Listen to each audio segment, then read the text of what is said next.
आप लोगों को मालूम है कि जिस तरह से सरकार ने आनन फानन में ये जो महिलाओं की ये जो गायनी ओपीडी है इसको आईजीएमसी शिफ्ट किया है, इसके विरोध में हम लोग पिछले 1 महीने से लेकर के यहाँ पर लड़ाई लड़ रहे हैं और आज भी हम लोग यहाँ पर धरना प्रदर्शन कर रहे हैं।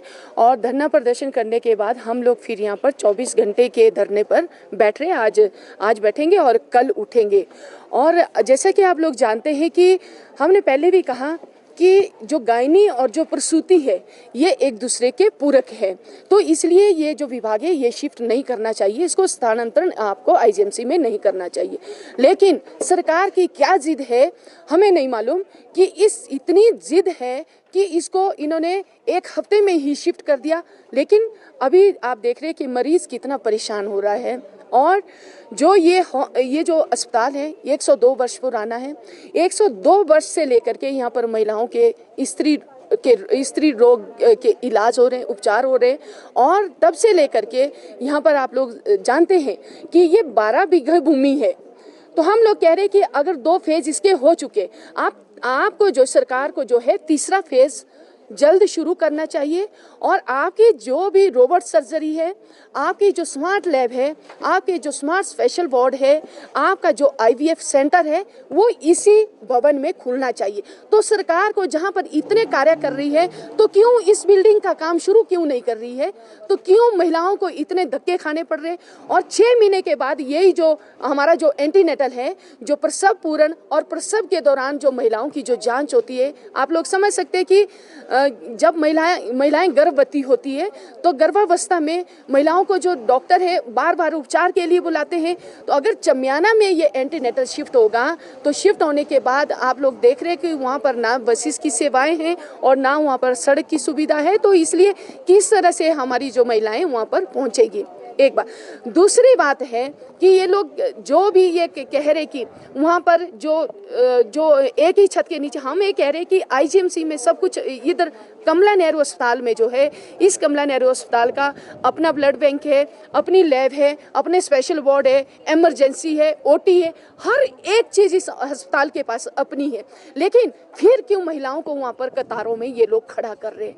तो इसलिए समझ सकते हैं कि महिलाओं से संबंधित जो रोग है वो एक पुरुष नहीं समझ सकता है। मैं तो ये कह रही हूँ कि जिस तरह से हमारे जो मुख्यमंत्री साहब है और उनके जो सलाहकार है, जिस तरह से ये कह रहे हैं कि ये शिफ्ट कर दो, इतनी जल्दी ये विभाग जो है शिफ्ट करना बहुत मुश्किल है। आप लोग समझ सकते हैं कि इसमें जो कार्य करने वाले जो कर्मचारी हैं वो भी जो है परेशान हो रहे हैं, जो महिलाएं हैं, जो मरीज है वो भी परेशान हो रही है। तो हम लोग ये कहना चाहेंगे कि इस भवन का जो है आप लोग जल्द से जल्द निर्माण करें और यहीं पर जो है महिलाओं को जो है सारी सेवाएं वो प्रदान की जाए। नहीं, बिल्कुल सही बात कह रहे हैं आप।